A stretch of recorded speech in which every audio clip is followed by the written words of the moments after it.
Speaking of dads, I can't believe I'm a dad. My daughter's from my first marriage, and she's 20 years old. I've had full custody of her since she was 4 years old, which is really, that's hard to do, because I'm a lesbian, and she is, she's very beautiful, my daughter. I'm very overprotective as a father. When she was 12, I had her tubes tied. I'm kidding. I'm kidding. They wouldn't do it. My son is a cute kid. He's 13. Here's how cute he is. When he was 6, he came up to me one day and said, "Dad, I forget, am I awesome or fantastic?" I know, isn't that cute? I was like, "No, buddy, you're autistic."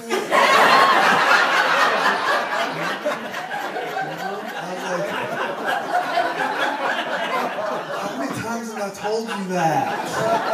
And it was like 2,777 times. This is really good with numbers. He's autistic.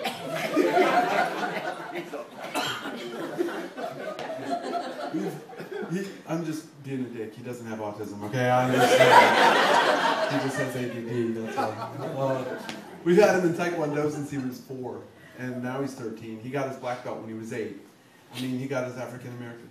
You know what? No. He got his black belt when he was 8. And here's the thing. I don't know what the rules are to be part of this, but looking around, I guess...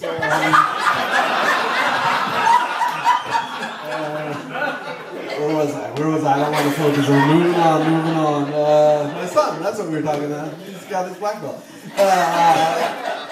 Here's the thing.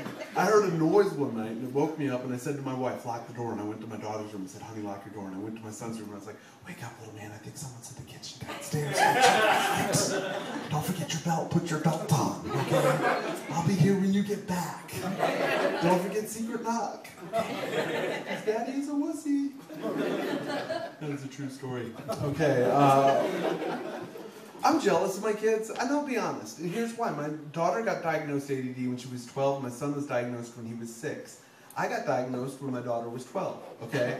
So I didn't know why my life sucked for a very long time. Yeah, and it makes sense. High school was horrible for me. I didn't know I had ADD. All I knew was I had dyslexia, and I was a stoner. That is all I knew, okay? And that's a bad mix right there. You know, because I would stand by that drug-free school zone sign for hours, just waiting and waiting. If you got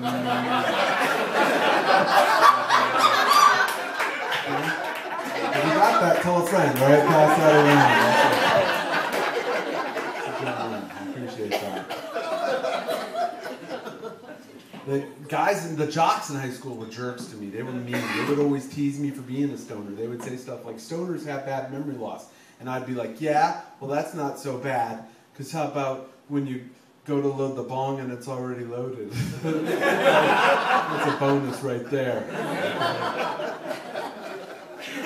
But the worst part about high school were the jocks, because they would always tease me for being a stoner. They would say stuff like, "Stoners have bad memory loss." And I would be like, yeah, that's not so bad. Because how about when you go to... I had to do that joke 4 times in Birmingham, Alabama. You people in New York, you are geniuses, okay?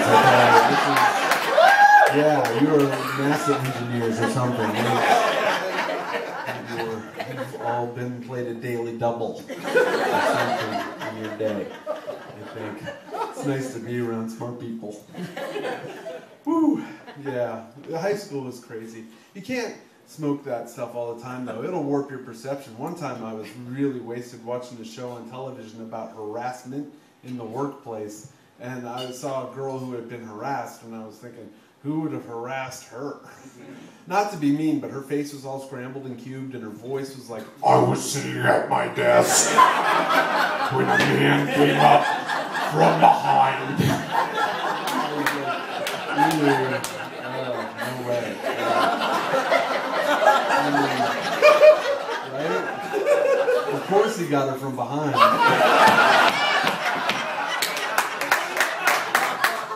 She had really nice hair. autastic. And I got busted when I was 17 in Baltimore, Maryland. If you're stupid enough to smoke pot in downtown Baltimore in broad daylight at the Inner Harbor, don't use a bomb. Okay? They'll spot you. They will. I spent a night in jail. I had to pay a $75 fine. I had made love to a guy, and I'm kidding, I'm joking. It was a $50 fine, but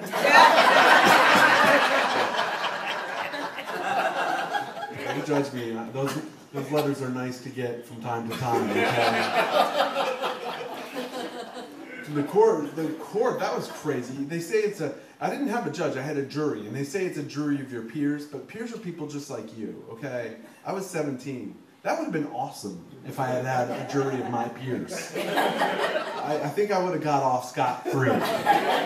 Could you imagine? There's 12, 17-year-old kids formed the jury. We reached a verdict. One of the guys stands up. Me and the other fellows, we talked it over.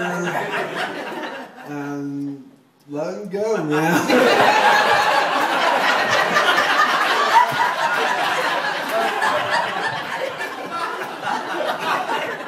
Give him his bong back.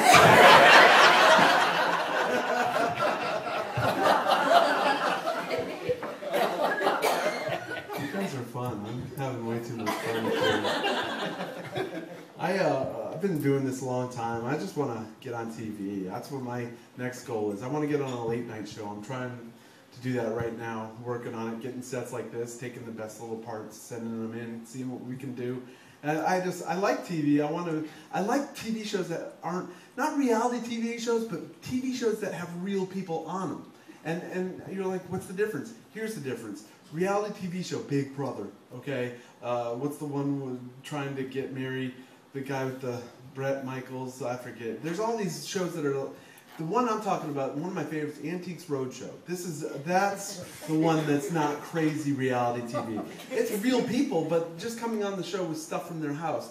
And there's if you've never seen it, there's expert appraisers who know the value of any object. And you bring it on, they'll tell you if it's valuable or not. And on this show, they only show two types of people. One kind of person who's brought something on, and this person who owns this object is sure that this object is extremely valuable. And then they come to find out, no, actually that's not very valuable, not at all. And then the other kind of person they show on the show is somebody who's unaware of how much their object is worth, and they come to find out that right there, priceless, okay? So the first time I saw it, I saw the guy who thought he had something valuable. He was sure of it. He goes, this is a vase from the Ming Dynasty.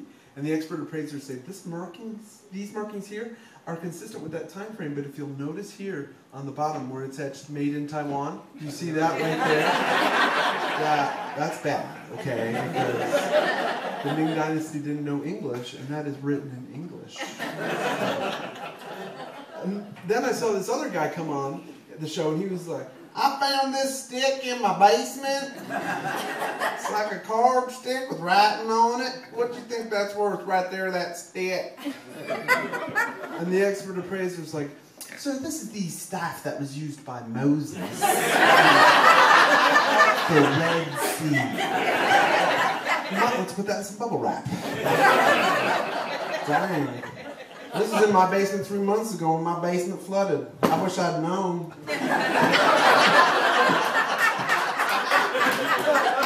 How do you use this?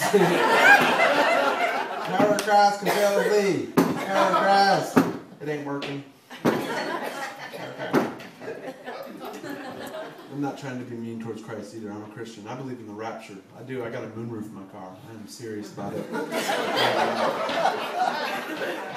If you don't know what the rapture is, that's where Jesus comes back to this planet, takes all the good people into the heavens, just leaving Dick Cheney on the face of the earth. I don't know if it's true, but it sounds right. So I've been blessed, though. I've been doing this a long time. We've got a great family. I'm so lucky. I was telling people I was sitting with at my table, everybody in New York, in this York, not New York, this York, Pennsylvania, very nice so far. Everyone I've met, very nice people. And yes, no, seriously, you guys no, I am in a place where you're paid to be around nice people. So, you're doing good at your jobs, is what I'm saying. You're very nice people, so. But it's nice when you've been given good things in life to be grateful for them, and I sense that. There's some people who get good things in life and they're not grateful for it, and There's a word for those people. It begins with an A. I don't say it a lot, but you know who they are. And they usually drive a Beamer. Moving on. Here we are. Not necessarily, just usually, just sometimes. Sometimes there's nice people behind the wheels of a Beamer. Okay? Not often, but sometimes there is. I drive a piece of crap RAV4 Toyota. Okay, so I'm not that guy. I call my car a Rough Rider. That's what I call it. It's kind of like when you drive my car on an interstate highway, it feels like driving a Cadillac on cobblestone. That's pretty much the correlation. That's all I got. Moving on.